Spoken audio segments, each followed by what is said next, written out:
ফেরেশতারা নাফরমানরে ধর, এমন জোরে কবর চাপ লাগা দিবে রে মুমিন, ডান পাশের হাড্ডিগুলো বাম পাশে চলিয়া যাবে, বাম পাশের হাড্ডিগুলো ডান পাশে চলিয়া যাবে।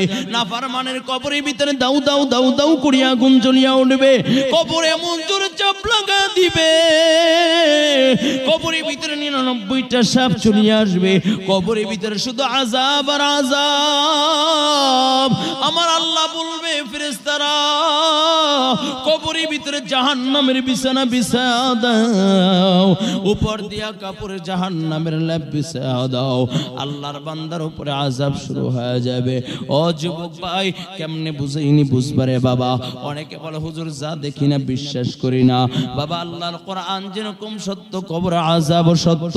কত আল্লাহর বান্দার মৃত্যুর পরে কবরে তাজা লাশ পাওয়া যায়। আবার বাবা নুরিয়াতে গেছিলাম, শরীয়তপুর নুরিয়াতে, আল্লাহর এক বান্দি দুনিয়া থেকে বিদায় নিয়েছে। বেপরোয়া চলতো, উল্টা পাল্টা চলতো। মৃত্যুর পরে হাতে নীল পালিশ দেওয়া।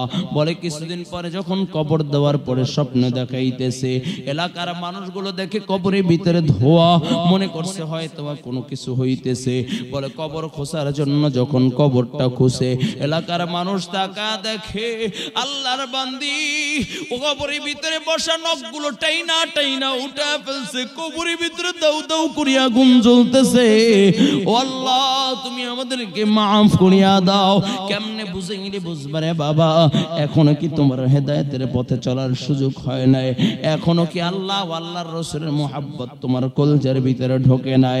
যুবক ভাইরা আমার, ইমানদার মুমিন যখন কাল কিয়ামতের ময়দানে দাঁড়ায় যাবে, আল্লাহ পাক রব্বুল আলামিন আরশে আজিমের নিচে ছায়া দান করবেন।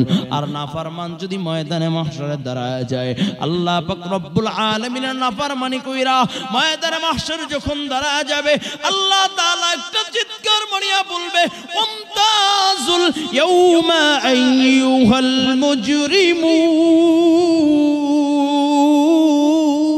মুজরিমুন। ও যুবক ভাই, ওই সময় নাফরমানগুলো উইরা উইরা জাহান্নামের গেটে পড়বে। জাহান্নাম চিৎকার শুরু করে দিবে আর বলবে, আল্লাহ আমি জাহান্নাম ক্ষুধার্ত, আমার ভিতরে দাও, আরো দাও। আল্লাহ বলবে ফেরেশতারা জাহান্নামকে ধর। জাহান্নামের গায়ে 70,000 শিকল লাগায়া, এক একটা শিকলে 70,000 ফেরেশতারা দরিয়া টানতে থাকবে। কিন্তু জাহান্নাম ময়দানে মাহশরের ভিতরে হালমিম মাজিদ হালমিম মাজিদ আওয়াজ করতে করতে ময়দানে মাহশরের দিকে আসবে।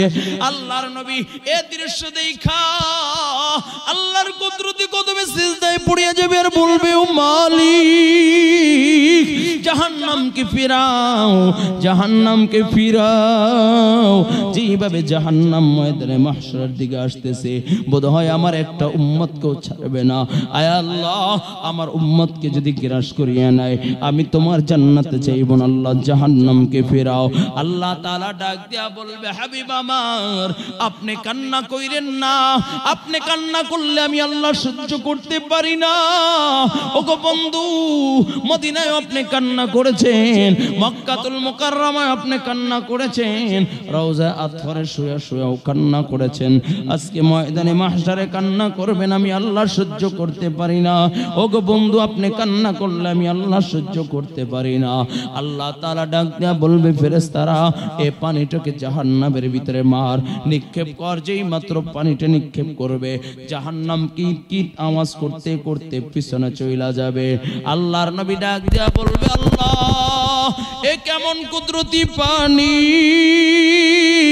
এটা কি আবি হায়াতের পানি না, জমজমের পানি না, হাউজে কাউসারের পানি?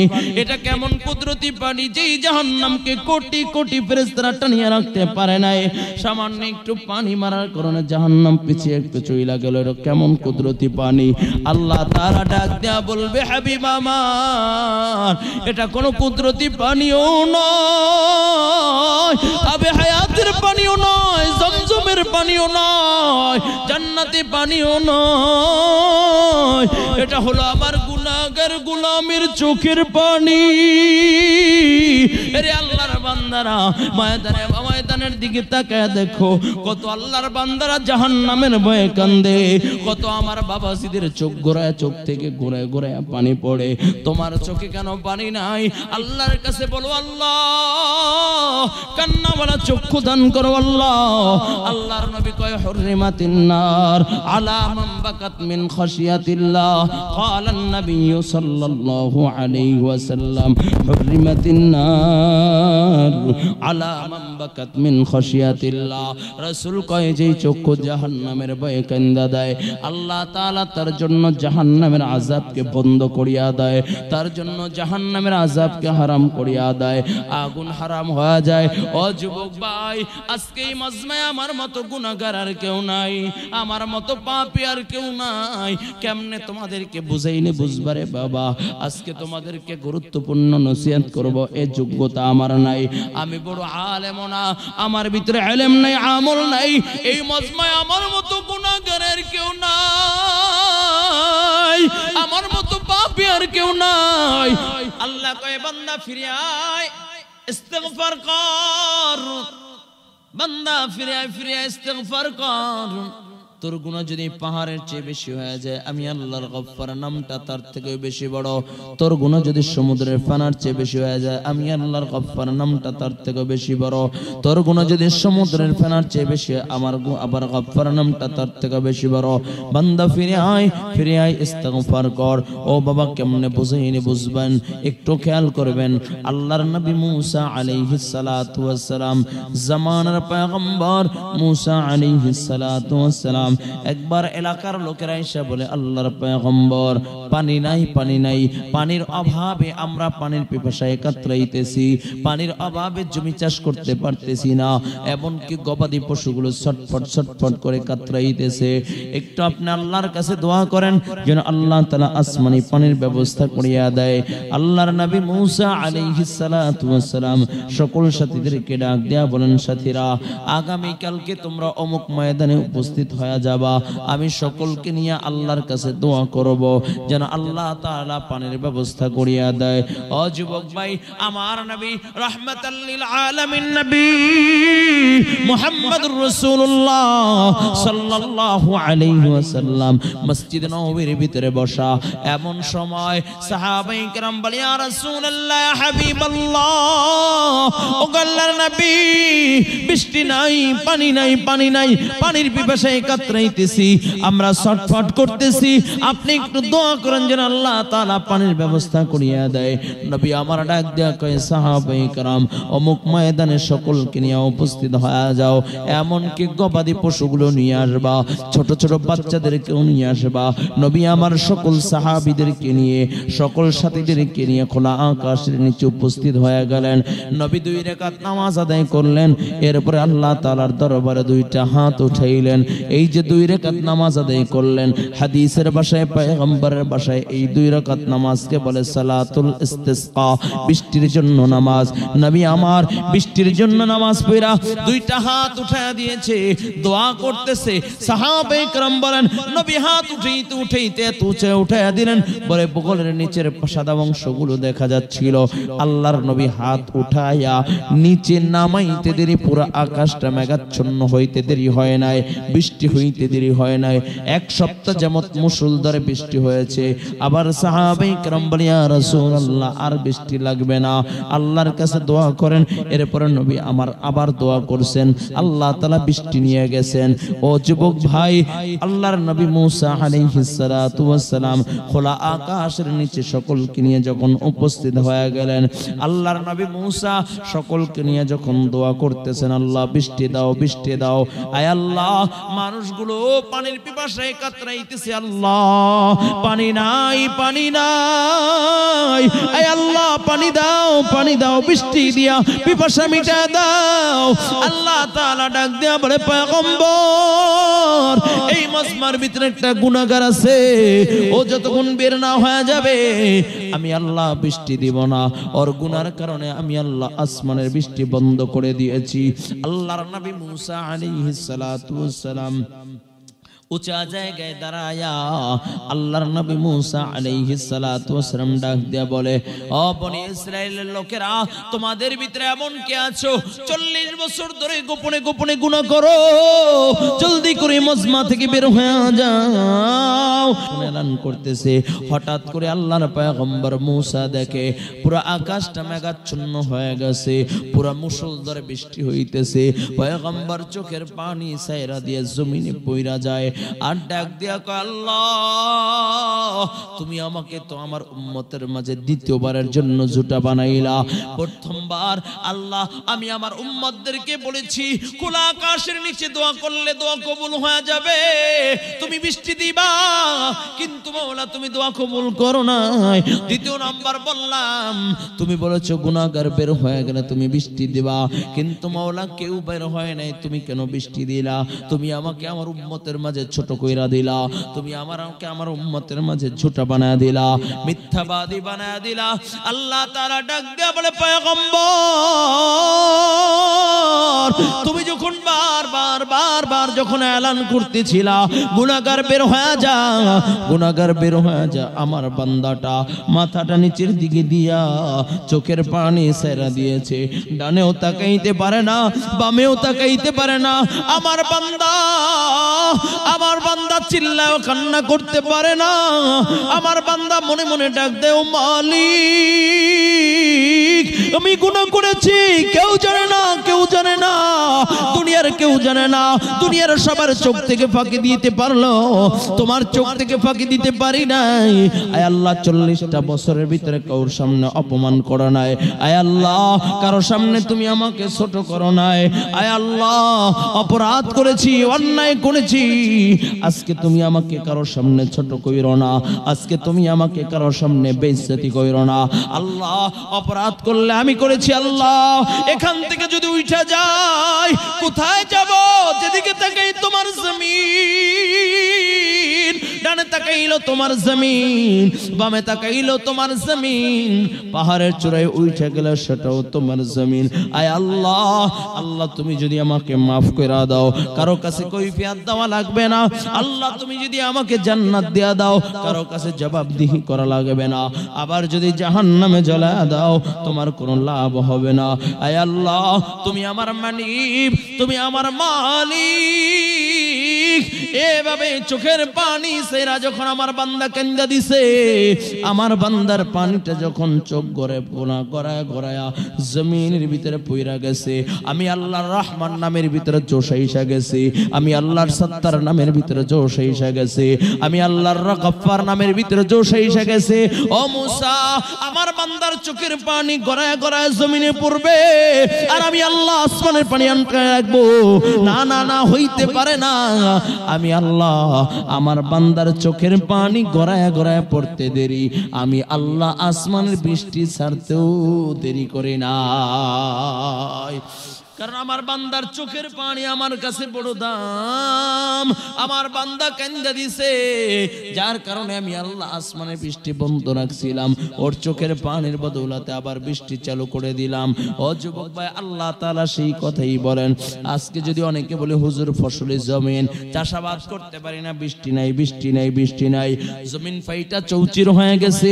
ও যুবক ভাই, ইস্তিগফারের আমল করো। আল্লাহ কয় ইউরসিলিস সামা আলাইকুম মিদরারা, আল্লাহ কয় বান্দা ইস্তিগফার কর, আমি শুধু তোকে গুনাহ থেকে মাফ করব তা নয়, ইউরসিলিস সামা আলাইকুম মিদরারা, আমি আল্লাহ আসমান থেকে তোর জন্য বৃষ্টির ব্যবস্থা করে দিব। বলুন সুবহানাল্লাহ, আর জোরে কোন সুবহানাল্লাহ।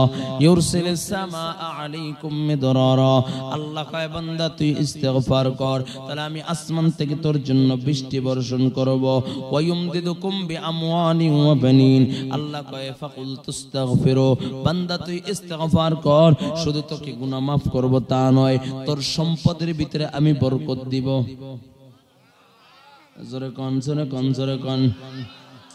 আল্লাহ কয় আমি তোর সম্পদের ভিতরে বরকত দিব, শুধু সম্পদের ভিতরে বরকত দিব তা নয়, সন্তানের ভিতরে বরকত দিব। যুবক ভাইয়েরা ভালো করে বুঝেন, আজকে সম্পদের ভিতরে লস খাইলে মাজারের কাছে দৌড়ায় আছে কি নাই? ব্যবসার ভিতরে লস খাইলে সুদের কাছে দৌড়ায় আছে কি নাই? ব্যবসার ভিতরে লস খাইলে এনজিওর কাছে দৌড়ায় আছে কি নাই? ব্যবসা করবে আগেই ব্রাকের কাছে যায় আছে কি নাই? ব্যবসা করবে আগেই এনজিওর কাছে যায় আছে কি নাই? ব্যবসা করবে আগে গ্রামীণ ব্যাংকের কাছে যায় আছে কি নাই? ও যুবক ভাই, তুমি তো আগেই আল্লাহ তাআলার থেকে মুখটা ফিরায়া সুদের দিকে মুখটা ঘুরাইলা, আল্লাহ তাআলার থেকে মুখটা ফিরায়া এনজিওর দিকে মুখটা ঘুরাইলা, আল্লাহ তাআলার থেকে মুখটা ফিরায়া ব্রাকের দিকে মুখটা ঘুরাইলা, আল্লাহ তাআলার দিক থেকে মুখটা ফিরায়া বলে গ্রামীণ ব্যাংকের দিকে তুমি মুখটা ঘুরাইলা। ও যুবক ভাই, জীবনে কোনোদিন সুদের সাথে জড়িত হইয়া ব্যবসার ভিতরে সফলতা আসতে পারে না, ঘুষের সাথে জড়িত হইয়া বলে ব্যবসার ভিতরে সফলতা আসতে পারে না, ব্রাক ব্যাংকের সাথে এনজিওর সাথে কিস্তি উঠায়া জীবনে কোনোদিন সফলতা আসতে পারে না। যদি সফলতা অর্জন করতে চাও আমার আল্লাহ দেখানো সবকের ভিতরে চলো।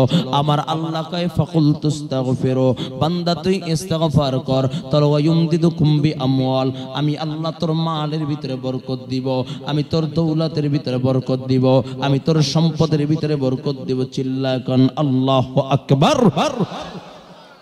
কি সুদের কাছে যাওয়া যাইব? এই নাকি দুইজনে কইবেন এই দুইজনের জন্য না সবার জন্য? তাহলে কি সুদের কাছে ব্যবসায় হাত দিলে সুদের কাছে যাব নাকি? ব্রাক ব্যাংকের কাছে যাব, গ্রামীণ ব্যাংকের কাছে যাব, কিস্তি উঠাইতে হবে। কয় কিস্তি কোনো পুরুষ মানুষরা দেয় না, কয় কারা দেয়? কয় বউরে দেয়, কয় বউর লাগে ছবি লাগবো এরপরে কিস্তি দিবে। ও যুবক ভাই, কেমনে বুঝাইলে বুঝবেন? যারা আপনার বউকে বিপর্দায় করতে চায় ওরা মূলত আপনার ব্যবসায় উন্নতি চায় না, আপনার স্ত্রীটাকে ঘরের বাইরে বাইর কইরা তারপরে আপনার স্ত্রীর কামাই খাওয়াইতে চায়, ঠিক কিনা? ও যুবক ভাই, বুঝে দেখলে বলেন আল্লাহ তাআলা নারীদের প্রতি, নারীদেরকে আল্লাহ তাআলা ইজ্জত দান করেছেন। ও যুবক ভাই, যখন তুমি বিবাহ করলা, তোমার স্ত্রীর ঘর পোষের দায়িত্ব তোমার উপর চলে আসছে। আল্লাহ কয় হুন্না লিবাসুল লাকুম ওয়া আনতুম লিবাসুল লাহুন্না।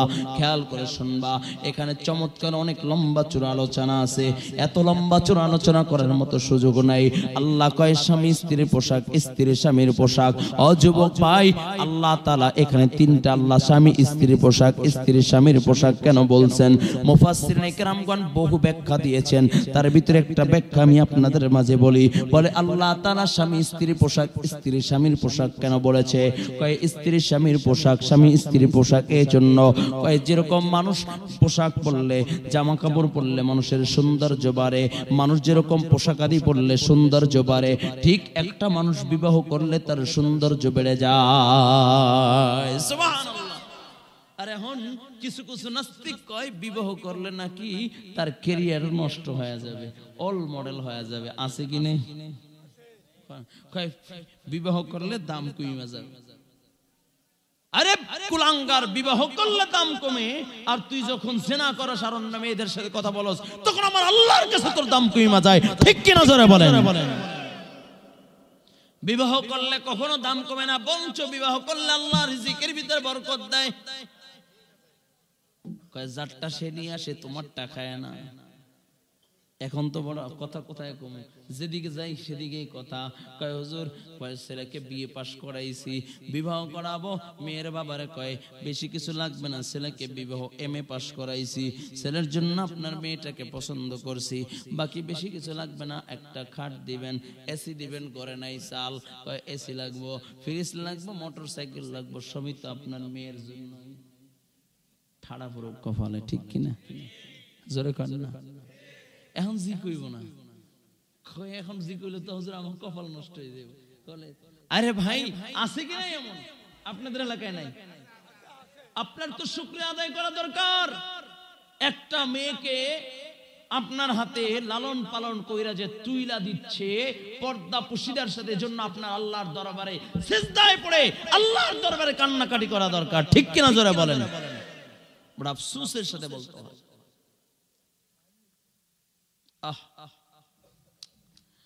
কেমনে বুঝাইলে বুঝবেন রে বাবা? আল্লাহ তাআলা কয় হুন্না লিবাসুল লাকুম ওয়া আনতুম লিবাসুল লাহুন্না। স্বামী স্ত্রীর পোশাক, স্ত্রী স্বামীর পোশাক। পোশাকের সাথে আল্লাহ তাআলা কেন উদাহরণ দিলেন? বলে আরো বহু অনেক কিছু আছে, এর সাথে উদাহরণ না দিয়া আল্লাহ কেন পোশাকের সাথে দিলেন? এক নাম্বার কয় পোশাক মানুষের সৌন্দর্য বাড়ায়। ঠিক বিবাহের মাধ্যমে বলে আল্লাহ তাআলা একটা পুরুষের স্বয়ংসম্পূর্ণতা বেড়ে যায়, একটা পুরুষের জীবনের সৌন্দর্যতা ফিরে আসে, একটা পুরুষের জীবনের আলোকিত হয়ে যায়। একটা পুরুষের জীবনটা এলোমেলো ছিল, ওই জীবনটাকে গুছানো হয়ে যায়। ঠিক কিনা জোরে বলেন?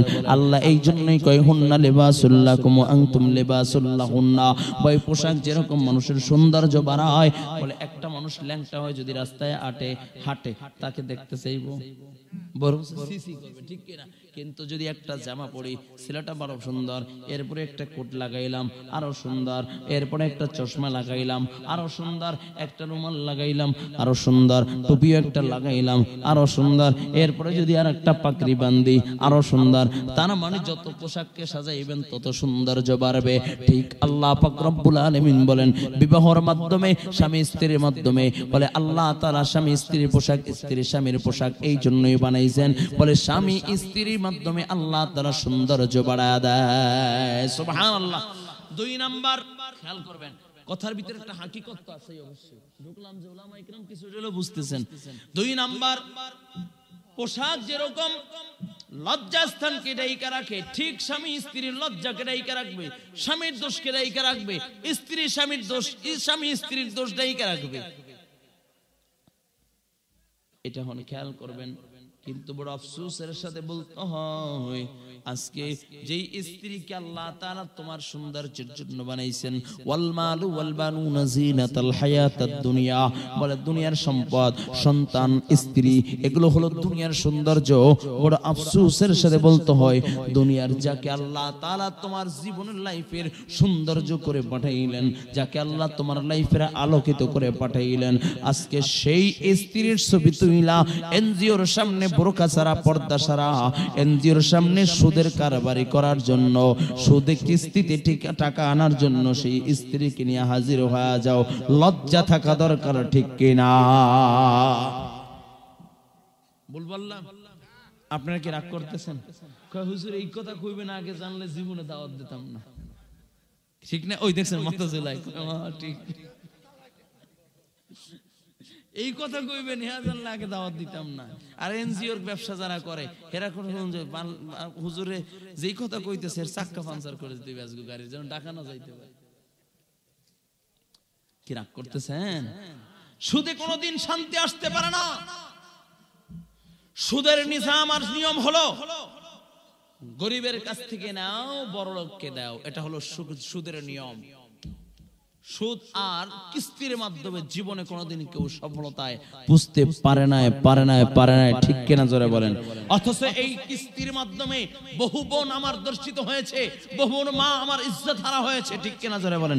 কিস্তির টাকা না দিতে পারে, কিস্তির যারা সংরক্ষণ করে তারা কিস্তির টাকা আনতে গেছে, কিস্তির টাকা নাই, কয় বিনিময়ে আজকে রাতটা তোমাকে আমি চাই, তাহলে এই কিস্তিটা আপাতত না দিলে আগামী সপ্তাহে দিলেও হবে। এমন আছে কি নাই? বহু ঘটনা ঘটেছে।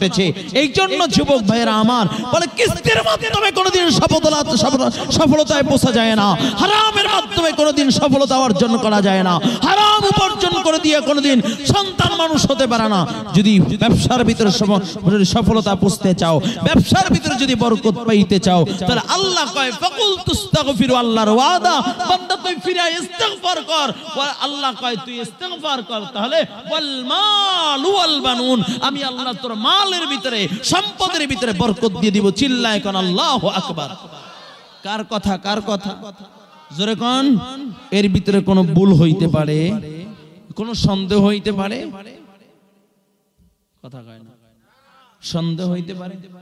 আল্লাহ কয় আল মাল ওয়াল বানুন, আল্লাহ কয় ইস্তিগফার কর, তাহলে আল্লাহ কয় ফাকুল তুস্তাগফিরু রাব্বাকুম ইন্নাহু কানা গফফারা ওয়া ইউমদিদুকুম বিআমওয়ালিন ওয়া বানিন কয় বান্দা তুই ইস্তেগফার কর, তাহলে আমি তোর সম্পদের ভিতরে বরকত দিব।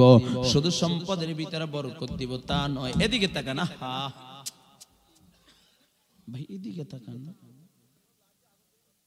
আগুন ধরছে, এটা খুলে দাও। ও পোকা পড়ছে না,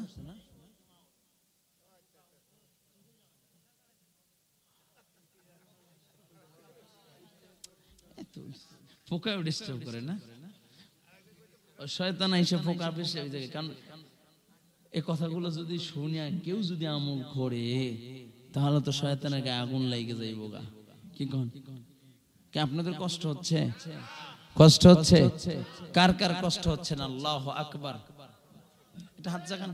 আরে কষ্ট হচ্ছে না, হাত জাগান না, জোরে নারায়ে তাকবীর। কয়েক হাত জাগায় আবার কোন মুসিবতে পড়বো নাকি? আল্লাহ কবুল করেন। আহা একটু মেহেরবানি, এদিকে এদিকে এদিকে তাকান। এই দোস্ত দোস্ত মারামারি পরে দিয়ে এদিকে তাকান। আল্লাহ কয় ফাকুল তুস্তাগফিরু, বান্দা তুই ইস্তেগফার কর, বান্দা তুমি ইস্তেগফার করো, তাহলে আমি আল্লাহ তোমার সম্পদের ভিতরে বরকত দিব। শুধু সম্পদের ভিতরে বরকত দিব তা নয়, যদি কেউ বলে হুজুর আমার সন্তান নাই, বিবাহ করেছি 10 বছর হয়ে গেছে, ছেলে নাই, সন্তান নাই, সন্তান নাই, সন্তান হচ্ছে না, 10 বছর পার হয়ে গেছে, 15 বছর পার হয়ে গেছে, আল্লাহ কয় ফাকুল তুস্তাগফিরু, বান্দা তুই ইস্তেগফার কর, তাহলে আমি আল্লাহ তোর সন্তানের ভিতরে বরকত দিব। বলে সন্তানের ভিতরে বরকত দিব, তার দুইটা ব্যাখ্যা। 1 নাম্বার, যাদের সন্তান নাই আল্লাহ কয় তাদেরকে সন্তান দিব। 2 নাম্বার, যাদের সন্তান আছে আল্লাহ তাআলা ওই সন্তানগুলোকে মা বাবার বাধ্য সন্তান বানায় দিবে। সুবহানাল্লাহ। এখন তো মুসিবত, কয়জোর সন্তান ছিল না এক জ্বালা, কিন্তু সন্তান হয়ে এখন নানা ধরনের জ্বালা, ঠিক কিনা? সন্তান নাই সে এক জ্বালা, সন্তান হইলে এখন 1000 ধরনের জ্বালা, ঠিক কিনা? কয়জোর সন্তান কথা শুনে না, এই বন্ধু বান্ধবের আড্ডায়, জুয়া খেলায়, বলে বিভিন্ন ফিতনা ফাসাদের ভিতরে লিপ্ত হয়ে যাচ্ছে। ও যুবক ভাই, আল্লাহ কয় ইস্তেগফার করো। তুমি যদি বান্দা ইস্তেগফার করো, আমি আল্লাহ তোর সন্তানটাকে তোর বাধ্য সন্তান বানায়া দিব। কেমনে বুঝাইলে বুঝবেন রে বাবা? ইস্তেগফার করলে আল্লাহ তাআলা জবানটাকে মুস্তাজাবুদ দাওয়া বানায়া দেয়। জবান দিয়া যা কয় আসমানের মৌলা আল্লাহ সেটাই কবুল করে নাই, জবান দিয়া যা কয় আল্লাহ তাআলা সেটাই কবুল করে নাই। শুধু তাই না, ইস্তেগফার করলে আল্লাহ কিভাবে গুনাহ maaf করে দেন। পয়গম্বর আরবি সরকারে দু আলম রাহমাতাল লিল আলামিন নবী মুহাম্মদুর রাসূলুল্লাহ সাল্লাল্লাহু আলাইহি ওয়াসাল্লাম বলেন, আত-তাইবু মিনাজ যামবি কামান লা যামবালা। আল্লাহর নবী বলেন, যখন কোন আল্লাহর বান্দা তওবা করে, সে এমন হয়ে যায় যেমনি ভাবে সন্তান যখন মায়ের গর্ভ হয়ে দুনিয়ার ভিতরে আসে, ওই সন্তানের ভিতরে যেমন কোনো গুনাহ থাকে না, গুনার কোনো দাগ থাকে না, ঠিক কোন আল্লাহর বান্দা যদি গুনাহ কইরা ইস্তেগফার করে, তার আমল নামায়ও কোনো গুনাহ থাকে না। বলুন সুবহানাল্লাহ। অন্য বর্ণনায় আল্লাহর নবী বলেন, তাইবু হাবিবুল্লাহ, তওবাকারী হইল আল্লাহ তাআলার বন্ধু। যুবক ভাই, কেমনে বুঝাইলে বুঝবেন রে? আমার নবী সরকারে দু আলম নবী রাহমাতাল লিল আলামিন নবী আবু যার গফারি রাদিয়াল্লাহু তাআলা আনহু কে ডাক দিয়া বলেন, ইয়া আবু যার, তুমি ইস্তিগফার বাদ দিয়ে কোন রাস্তা দিয়ে ঘুরতেছো? আমি মুহাম্মদুর রাসূলুল্লাহ মিয়াত মাররা, দৈনিক 100 বার ইস্তিগফার করি। যুবক ভাইরা আমার, বুঝে থাকলে বলেন, যেই নবীর জীবনে কোনো গুনাহ নাই, যেই নবী মাসুম, ওই নবী যদি ইস্তিগফার করে, তাহলে আমি ইমরান হোসেন মুজাহিদির ইস্তেগফার করার দরকার আছে কি নাই? আমরা যারা উপস্থিত হয়েছি, আমাদের ইস্তেগফার করার দরকার আছে কি নাই? ও যুবক ভাই, ইস্তেগফারের আমল করলে কত দাম! ইমাম আহমদ ইবনে হাম্বল রাহমাতুল্লাহি আলাইহি বলে, 4 ইমামের একজন ইমাম, ইমাম আহমদ ইবনে হাম্বল রাহমাতুল্লাহি আলাইহি একদিন ঘুরতে ঘুরতে ঘুরতে ঘুরতে সফর করতে করতে এক এলাকায় চইলা গেছি। এলাকার ভিতরে ভিতরে প্রচন্ড ঠান্ডা, থাকার কোনো জায়গা নাই। দেখে বাজারে এক কর্নার ভিতরে এক আল্লাহর বান্দা রুটি বানায়, আগুনের ভিতরে বলে আগুন জ্বালায় জ্বালায় রুটি বানায়। আল্লাহর বান্দার কাছে যায় ইমাম আহমদ ইবনে হাম্বল রাহমাতুল্লাহি আলাইহি বলেন, আরে আল্লাহর বান্দা, আমি কি তোমার আগুনের পাশে একটু আশ্রয় নিতে পারি? প্রচন্ড ঠান্ডা, একটু গরম লাগবে, গরম গরম ভাব লাগবে, আমার আরাম হবে। কয় কোনো বাধা নাই। ইমাম আহমদ ইবনে হাম্বল দেখে লক্ষ্য কইরা যুবক রুটি বেলে তখনও বলে আস্তাগফিরুল্লাহ, রুটি বানায় তখনও বলে আস্তাগফিরুল্লাহ, রুটি যখন তাওয়ার উপরে দেয় তখনও বলে আস্তাগফিরুল্লাহ, রুটি নামায় তখন আস্তাগফিরুল্লাহ। ইমাম আহমদ ইবনে হাম্বল তাকা দেখে যুবক একটা মানুষ ইস্তিগফার জবান দিয়ে শুধু আস্তাগফিরুল্লাহ আস্তাগফিরুল্লাহ আস্তাগফিরুল্লাহ বের হইতেছে। আহমদ ইবনে হাম্বল ডাক দেয়া কয়, রে আল্লাহর বান্দা, যদি একটা কথা জিজ্ঞাসা করি কোনো কিছু মনে করবা না তো? কয় না না হযরত, জিজ্ঞাসা করেন। কয় এইভাবে ইস্তিগফারের আমল কতদিন ধরে করতেছো? ডাক দেয়া বলে, হযরত আমি ইস্তিগফারের আমল বহুদিন ধরে করতেছি। বলে কতদিন? বলে আমি আহমদ ইবনে হাম্বলের একটা বয়ান শুনছিলাম, রাস্তা দিয়ে আমি চলতেছিলাম, এমন সময় আহমদ ইবনে হাম্বল বলেছিল ইস্তিগফার করে যা দোয়া করে আল্লাহ সেই দোয়াকে কবুল করে নেয়। ওইখান থেকে আমি আস্তাগফিরুল্লাহ ইস্তিগফারের আমল করতেছি, কিন্তু আহমদ ইবনে হাম্বলের চেহারাটা আমি দেখতে পারি নাই। রাস্তার পাশ দিয়ে আমি শুনতেছিলাম আর যাচ্ছিলাম, ওই শোনা অবস্থায় যাওয়া অবস্থায় আমি শুনছি, কিন্তু আহমদ ইবনে হাম্বলকে আমি দু চোখে কখনো দেখি নাই। আল্লাহর বান্দা আহমদ ইবনে হাম্বল রাহমাতুল্লাহি আলাইহি জিজ্ঞাসা করে, ভাই তুমি ইস্তিগফারের আমল করে সত্যই কি তোমার দোয়া কবুল হয়েছে? যুবক ডাক দিয়া বলে, কে আপনি? আপনাকে আমি চিনি না, তবে আল্লাহর কসম আমি ওই দিন থেকে ইস্তিগফারের আমল ছাড়ি নাই। আর আল্লাহ তাআলার কাছে যত দোয়া করেছি আমার আল্লাহ সব দোয়া কবুল করছে, কিন্তু একটা দোয়া কবুল করে নাই। আহমদ ইবনে হাম্বল ডাক দিয়া বলে, যুবক কোন দোয়াটা কবুল করে নাই? যুবক ডাক দিয়া বলে, ভাই আমি যার জবান থেকে ইস্তিগফারের আমল শুনলাম ও আহমদ ইবনে হাম্বলকে একটু আমি দু চোখে দেখতে চাই। আমি আজ পর্যন্ত আহমদ ইবনে হাম্বলকে দেখতে পারি নাই। আহমদ ইবনে হাম্বল দুইটা ছোট চোখের পানি ছেড়া দাঁড়ায়া বলে, যুবক আয় আয় আমার বুকে আয়, তোর শেষ দোয়াটাও আল্লাহ কবুল করে নিয়েছে। আমি আহমদ ইবনে হাম্বলকে তোর কাছে পৌঁছায়া দিয়েছে। চিল্লা কোন আল্লাহু আকবার, আর জোরে কোন আল্লাহু আকবার। ও যুবক ভাই, এখনো কি তোমার সময় হয় না ইস্তিগফার করার? এই জন্য যুবক ভাইরা আমার মতো এই মজমায় গুনাহগার আর কেউ নাই, আমার মতো পাপী মজমায় আর কেউ নাই। আমি আমার অতীত মুতাআলা করলে দেখি আমার মতো পাপী গুনাহগার আর কেউ নাই, আমার মতো নাফরমান আর কেউ নাই। ও যুবক ভাই, এখনো কি সময় হয় নাই? আজকে একটু ইস্তিগফার করব আর তওবা করব, মালিককে ডাক দিয়ে বলবো, আল্লাহ জীবনে যত অন্যায় করেছি, যত অপরাধ করেছি, আর গুনাহ করব না। ও যুবক ভাই, এই গুনাহ নিয়ে যদি অন্ধকার কবরে চইলা যাও, ও যুবক ভাই কেমনে বুঝাইনি বুঝবান রে বাবা? ইমানদার মুমিন আল্লাহর বান্দা যখন অন্ধকার কবরে চইলা যাবে, শায়েখ মুর্শিদ নাব্বার আল্লাহু মান কাদা ওয়া জাআলাল জান্নাতুল মাসওয়া, মরহুম আল্লাহর কুতুবের একটা বয়ান আজও আমি শুনি। রাত্রবেলা ঘুম না আসলে আল্লাহর ওলির বয়ানটা সাইরা কানের পাশে রাখলে ঘুমটা চইলা আসে আর চোখটা বেয়ে বেয়ে অশ্রু ঝরে। আল্লাহর ওলি শায়েখ মুর্শিদ ফজলুল করিম রাহমাতুল্লাহি আলাইহি বয়ান করেন, এই দুনিয়ায় বৈশা যার সাথে নামাজের সাথে সম্পর্ক, যার সাথে ঈমান আমল ঠিক আছে, নামাজ যেই ব্যক্তি 5 ওয়াক্ত নামাজ পড়ে, নামাজের পাবন্দি করে, ও আল্লাহর বান্দা যখন অন্ধকার কবরে চইলা যাবে, কবরের ভিতরে আল্লাহ পাক রব্বুল আলামিন একটা হুর পাঠায়া দিবে, হাতের ভিতরে থাকবে একটা মণিমুক্তা হীরা জওহরের মালা। আল্লাহর বান্দা বলবে, এই হুর দেখি তুমি তোমার মালাটা বড় সুন্দর দেখতে। হাতে যখন নিবে মালাটা সিরা জমিনে পইরা যাবে। আল্লাহর বান্দা বলবে, তোমার দামি মালাটা আমি নষ্ট করে ফেললাম, ছিঁড়ে ফেললাম। হুর ডাক দেয়া বলবে, কোনো বাধা নাই, কোনো আফসোস নাই, বসেন আপনি আমি দুইজনে গল্প করি আর মালাগাতি, গল্প করি আর মালাগাতি। বলো সুবহানাল্লাহ।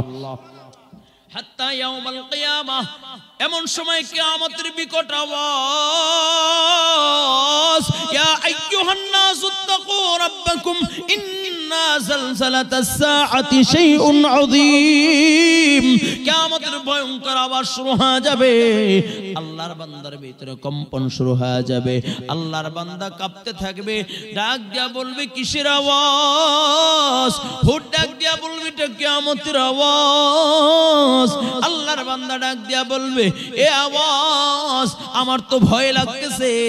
আল্লাহর বান্দা থরথর করে কাঁপতে থাকবে, হুট ডাক দিয়া বলবে আল্লাহর বান্দা ভয় পাওয়ার কোনো কারণ নাই, আল্লাহ তাআলা তোমার কাছে আমাকে পাঠিয়েছি, তোমাকে আল্লাহর জান্নাতে না ঢুকায়া তোমার থেকে আমি জুদা হইব না, হইব না, হইব না। আল্লাহু আকবার। আবার যদি কারোর সাথে জিকিরের সাথে সম্পর্ক থাকে, জবানে যদি আল্লাহর নামের জিকির থাকে, ও বাবা জাকিরিন বান্দার কত দাম, কত দাম। এই কয়েকদিন আগে বাবা গেছিলাম কুড়িগ্রাম, গিয়েছিলাম বাবা, ওখানে একটা কবর জিয়ারত করেছি রে বাবা। বলে 32 বছর আগে আল্লাহর বান্দা দুনিয়া থেকে বিদায় নিয়েছে। 32 বছর পর যখন নদী ভেঙে যায়, আল্লাহর বান্দার লাশ তাজা পায়। শুধু লাশ তাজা পায় তা নয়, কাপড়ের কাপড় পর্যন্ত তাজা। তারাও মানুষ আর আমরাও মানুষ। আমি না জানি আমাদেরকে যদি অন্ধকার কবরে রাখা হয়, আমার গুনার কারণে কবরের ভিতরে দাউ ধাউ করে আগুন জ্বলে উঠবে, আমার গুনার কারণে কবরে এমন জোরে চাপ লাগা দিবে, ডান পাশের আটটিগুলো বাম পাশে চলিয়া যাবে। নাফরমানের কবরে দাউ দাউ দাউ দাউ করে আগুন জ্বলে উঠবে রে মুমিন। কারো বা কবরে 99টা সাপ চলে আসবে। শাইখ মুর্শিদ নাব্বারাল্লাহু মারকাদা ওয়া জাআলাল জান্নাতুল মাসওয়া হুজুর বলেন, যখন আল্লাহর বান্দা জাকিরিন, কোন আল্লাহর বান্দা যার ঈমান ঠিক আছে, আমল ঠিক আছে, নামাজের কোনো তরক নাই, ও জাকিরিন বান্দা যার জবানে শুধু আল্লাহর নামের জিকির, আল্লাহ আল্লাহ আল্লাহ নামের জিকির, আল্লাহ আল্লাহ আল্লাহ আল্লাহ আল্লাহ নামের জিকির, কলবের ভিতরে মওলা পাককে পাওয়ার ফিকির। ও আল্লাহর বান্দা যখন অন্ধকার কবরে চইলা যাবে, আল্লাহ তাআলা ডাক দিয়া বলবে, আল্লাহর বান্দা যখন কবরে যায়, কবরে আল্লাহর বান্দা যখন জিকির শুরু করিয়া দিবে, ও যুবক ভাই ভালো করে শোনো, যেখানে আল্লাহ পাকের জিকির হয় ওখানে আল্লাহর কিছু কুদরতি ফেরেশতারা আছে, ও জিকিরের মজলিসগুলো খুঁজা খুঁজা সেখানে বইসা যায়।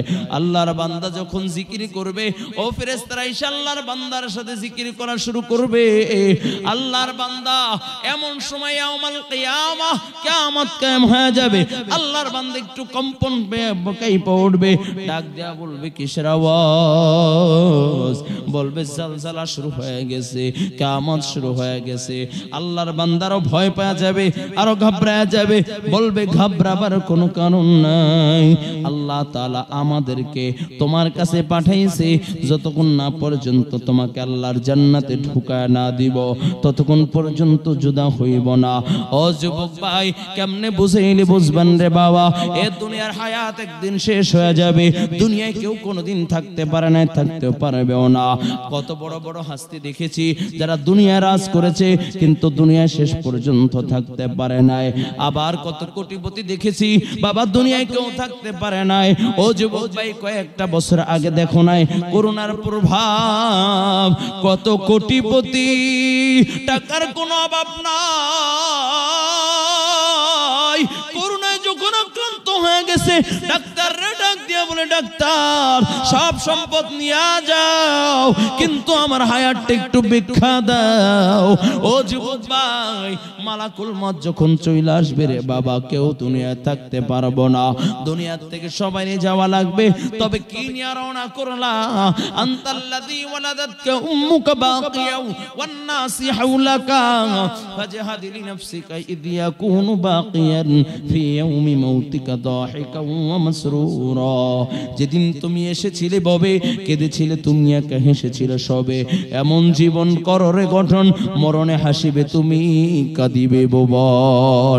ও যুবক ভাই, যদি ঈমান আর আমল ঠিক করিয়া যদি অন্ধকার কবরে যাও, আল্লাহ তাআলা ডাক দিয়া বলবে কবর আমার বান্দার জন্য জান্নাতি বিছানা বিছায়া দাও। মুনকার নেকির যখন কবরে চলে আসবে, প্রত্যেকটা মানুষের জন্য তিনটা প্রশ্নের জবাব দিতে হবে রে বাবা। ঈমানদারের জন্য তিনটা জবাব দিতে হবে, কোটিপতির জন্য তিনটা জবাব, তিনটা প্রশ্ন করা হবে। বলে ফকিরের জন্য তিনটা প্রশ্ন করা হবে, ধনাঢ্যবান ব্যক্তির জন্য তিনটা প্রশ্ন করা হবে। বলে সবার জন্য তিনটা প্রশ্ন, মুফতির জন্য তিনটা প্রশ্ন, মুহাদ্দিসের জন্য তিনটা প্রশ্ন, পীরের জন্য 30টা প্রশ্ন, এমনকি পয়গম্বরদের জন্য প্রশ্ন। বাবা, ও অন্ধকার কবরে যখন প্রশ্ন করবে মান রব্বুকা, ও যুবক ভাই, যদি ঈমান থাকে আমল থাকে বলবে রব্বি আল্লাহ। যদি ঈমান থাকে, ঈমানের উপর অটল থাকে, আমলে সালেহ করবে, বলবে দীনিয়াল ইসলাম। আমার নবীর দিকে ইশারা কইরা বলবে এই আল্লাহ একে চিনুনি। যদি নবীর আশিক হয়ে থাকে, নবীর সুন্নাত যদি মুখের ভিতরে থাকে, নবীর সুন্নাত অনুযায়ী যদি জীবন যাপন করে, আল্লাহর বান্দা বলবে ও আমার নবী, মদিনার নবী, যার মোহাব্বতে মুখের ভিতরে দাঁড়িয়ে রেখা দিলাম, যার প্রেম ভালোবাসায় সুন্নতের উপর আমল করলাম, ও মদিনার নবী মুহাম্মদুর রাসূলুল্লাহ সাল্লাল্লাহু আলাইহি ওয়াসাল্লাম। যখন প্রশ্নের জবাব সঠিক হয়ে যাবে, আল্লাহ তাআলা ডাক দিয়া বলবে ফেরেশতারা কবরের ভিতরে জান্নাতি বিছানা বিছায়া দাও। ও আল্লাহর বান্দা ডাইনে যত দূর তাকাইবে প্রশস্ত হয়ে যাবে, বামে যত দূর তাকাইবে প্রশস্ত হয়ে যাবে, কবরটার ভিতরে জান্নাতি নাজ আমার শুরু হয়ে যাবে। আর যদি বাবা ঈমান যদি না থাকে, আমলে সালেহ যদি না থাকে, গুনাহগার হয়ে যদি অন্ধকার কবরে যায়, মুনকার নেকির যখন প্রশ্ন করবে, আল্লাহর বান্দাকে যখন বলবে মা রহমান রব্বুকা, আল্লাহর বান্দি গুনাহগার আল্লাহর বান্দি না ফরমান আল্লাহর বান্দা বান্দি বলবে লা আদরি, বলবে মান দীনুকা, বলবে লা আদরি। আল্লাহর নবীকে ইশারা করে বলবে কি চিনো? কয় না আমি চিনি না। যখন মাত্র এই কথা বলবে, আল্লাহ তাআলা ডাক দিয়া বলবে ফেরেশতারা নাফরমান রে ধর, এমন জোরে কবর চাপ লাগা দিবে রে মুমিন, ডান পাশের হাড্ডিগুলো বাম পাশে চলে যাবে, বাম পাশের হাড্ডিগুলো ডান পাশে চলে যাবে। নাফরমানের কবরের ভিতরে দাউ দাউ দাউ দাউ করিয়া আগুন জ্বলিয়া উঠবে। কবর এমন জোরে চাপ লাগা দিবে, কবরের ভিতরে 99টা সাপ চলে আসবে। কবরের ভিতরে শুধু আযাব আর আযাব। আমার আল্লাহ বলবে ফেরেশতারা কবরের ভিতরে জাহান্নামের বিছানা বিছায়া দাও, উপর দিয়া কাপড়ে জাহান্নামের লেপ বিছায়া দাও। আল্লাহর বান্দার উপরে আযাব শুরু হয়ে যাবে।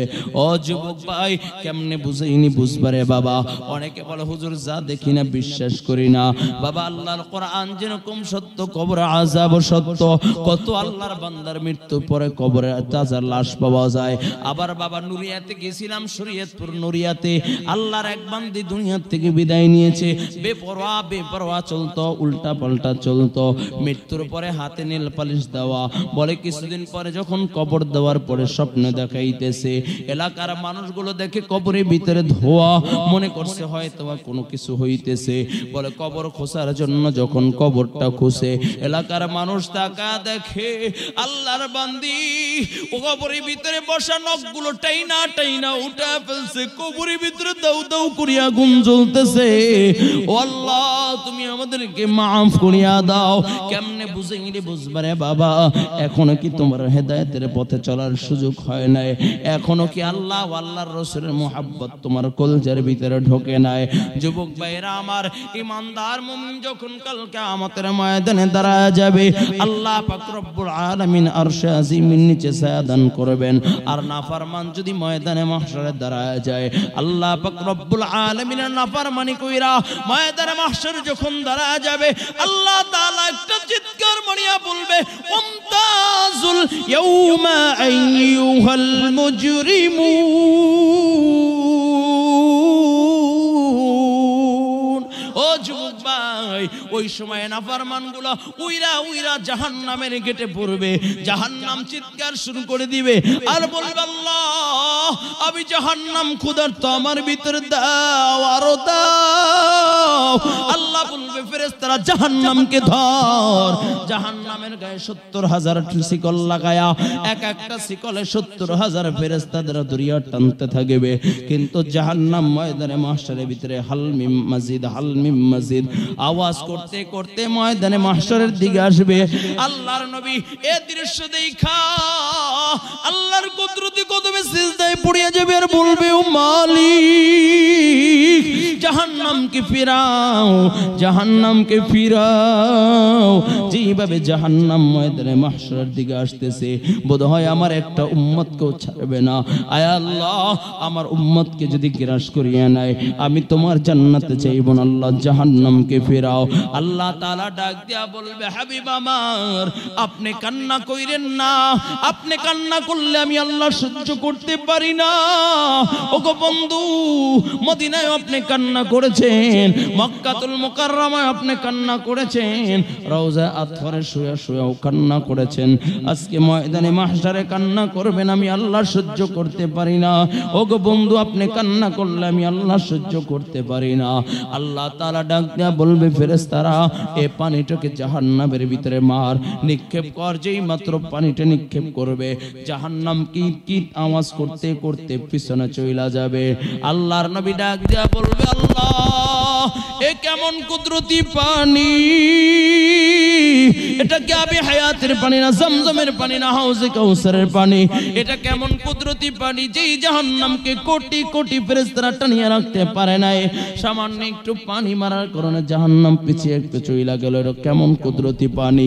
আল্লাহ তাআলা ডাক দেয়া বলবে, হাবিব আমার এটা কোনো কুদরতি পানিও নয়, আবি হায়াতের পানিও নয়, জমজমের পানিও নয়, জান্নাতি পানিও নয়, এটা হলো আমার গুনাহগার গোলামের চোখের পানি। আরে আল্লাহর বান্দারা ময়দানের দিকে তাকায় দেখো, কত আল্লাহর বান্দারা জাহান্নামের ভয়ে কান্দে, কত আমার বাবাজিদের চোখ গোড়ায়, চোখ থেকে গোড়ায় গোড়ায় পানি পড়ে। তোমার চোখে কেন পানি নাই? আল্লাহর কাছে বলো, আল্লাহ কান্নাওয়ালা চক্ষু দান করো আল্লাহ। আল্লাহর নবী কয়, হুররিমাতিন নার আলা মান বাকাত মিন খাশিয়াতিল্লাহ। ক্বালা আন-নবী সাল্লাল্লাহু আলাইহি ওয়াসাল্লাম, হুররিমাতিন নার আলা মান বাকাত মিন খাশিয়াতিল্লাহ। রাসূল কয়, যেই চক্ষু জাহান্নামের ভয়ে কান্দা দেয় আল্লাহ তাআলা তার জন্য জাহান্নামের আযাবকে বন্ধ করিয়া দেয়, তার জন্য জাহান্নামের আযাবকে হারাম করিয়া দেয়, আগুন হারাম হয়ে যায়। ও যুবক ভাই, আজকে এই মাজমায় আমার মতো গুনাহগার আর কেউ নাই, আমার মতো পাপী আর কেউ নাই। কেমনে তোমাদেরকে বুঝাইলে বুঝবারে বাবা? আজকে তোমাদেরকে গুরুত্বপূর্ণ নসিহত করব, এই যোগ্যতা আমার নাই, আমি বড় আলেম না, আমার ভিতরে ইলম নাই, আমল নাই। এই মাজমায় আমার মতো গুনাহগার আর কেউ নাই, আমার মতো পাপী আর কেউ নাই। ও যুবক ভাই, হাবিবে কিবরিয়ার একটা নসিহত শুনে যাই। না না না, আমি আমাকে কইরা যাই। আল্লাহর নবী সরকারে দো আলম রাহমাতাল লিল আলামিন নবী মুহাম্মদুর রাসূলুল্লাহ সাল্লাল্লাহু আলাইহি ওয়াসাল্লাম একবার সাহাবায়ে কিরামদেরকে বয়ান করতেছিলেন। এমন সময় আল্লাহর নবী বলেন, ও আমার সাহাবায়ে কিরাম, আজকে আমি সকলকে নসিহত করব না, একজনকে নসিহত করব, যে আমার নসিহতটা নিজে শুনবা, নিজে আমল করবা, আমার আনেওয়ালা উম্মতের মাঝে পৌঁছা দিবা। এমন কে আসো? হযরতে আবু হুরায়রা দুইটা হাত উঠায় বলে, লাব্বাইকা ইয়া রাসূলুল্লাহ। ওগো আল্লাহর নবী, আমি আবু হুরায়রা রাজি আছি, আপনার নসিহতটা নিজে শুনবো, নিজে আমল করব, আপনার আনেওয়ালা উম্মতের মাঝে পৌঁছা দিব। আল্লাহর নবী বলেন, আবু হুরায়রাকে কাছে ডাকলেন। আবু হুরায়রা বলেন, আল্লাহর নবী আমার হাতটা ধরলেন, আদা খামসিন, একটা একটা করে আঙ্গুলগুলোকে গুনলেন। এরপরে আল্লাহর নবী আমাকে নসিহত করতেছে, আবু হুরায়রা ইত্তাকিল মাহারিমা তাকুন আবাদান নাস। আবু হুরায়রা গুনাহ ছেড়ে দাও আল্লাহর মাহবুব বান্দা হয়ে যাও গুনাহ ছেড়ে দাও আল্লাহর প্যারা পছন্দের বান্দা হয়ে যাও গুনাহ করবা আর মনে করবো অনেক বড় আবেদ হয়ে গেছে করছিন কালো সম্ভব নয় গুনাহ করবা আর মনে করবো অনেক বড় কিছু হয়ে গেছে করছিন কালো সম্ভব নয় গুনাহ ছেড়ে দাও আল্লাহর মাহবুব বান্দা হয়ে যাও ও যুবক ভাই আপনাদেরকে নসিহত করব সে যোগ্যতা নাই এখানে আমার বাবা সমতুল্য দাড়ি পাকা অনেক বাবাজি উপস্থিত আছে স্টেজে শ্রেতাজ উলামায়ে কেরাম উপস্থিত আছে কলেজার টুকরা যুবক ভাইরা উপস্থিত আছে এই মজমায় আমার মতো গুনাহগারের কেউ নাই তাই তো আমি তোমাদেরকে সাক্ষী রাইখা আমি আমাকে বলতেছি ইমরান ইত্তাকিল মাহারিমা তাকুন আবাদান নাস ইমরান রে গুনাহ ছেড়ে দাও আল্লাহর মাহবুব বান্দা হয়ে যাও গুনাহ ছেড়ে দাও আল্লাহর প্যারা পছন্দের বান্দা হয়ে যাও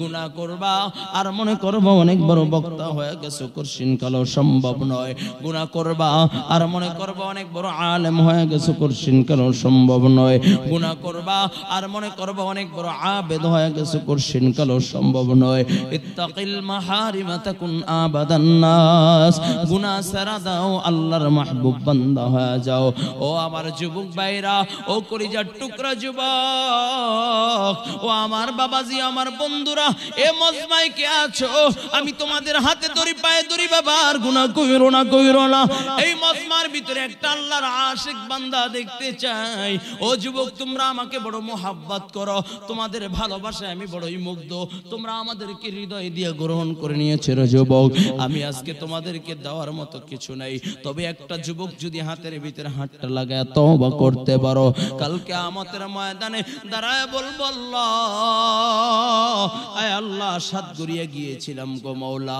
তোমার বান্দাগুলো চোখের পানি ছাইরা আমার সাথে তওবা করছে আল্লাহ এই উসিলায় তুমি আমাকে maaf কইরা দাও মনে যদি হিংসা না থাকে রে যুবক আল্লাহ তাআলাকে যদি পাইতে চাও আজ থেকে তওবা করবার নামাজ ছাড়বা না আর গুনাহ করবা না পরনিন্দা করবা না কে কে পারবে একটু দাঁড়ায় আমার হাতটা ধইরা আল্লাহর কাছে তওবা করো একটু দাঁড়ায় দৌড় দাও আল্লাহু আকবার একটু দাঁড়ায় দৌড় দে রে যুবক আয় আর কোনদিন গুনাহ করবি না এ যুবক আর কোনদিন গুনাহ করবা না রে বাবা একটু হাতের ভিতর হাতটা লাগা দাও আর কোনদিন নামাজ ছাড়বা না গুনাহ করবা না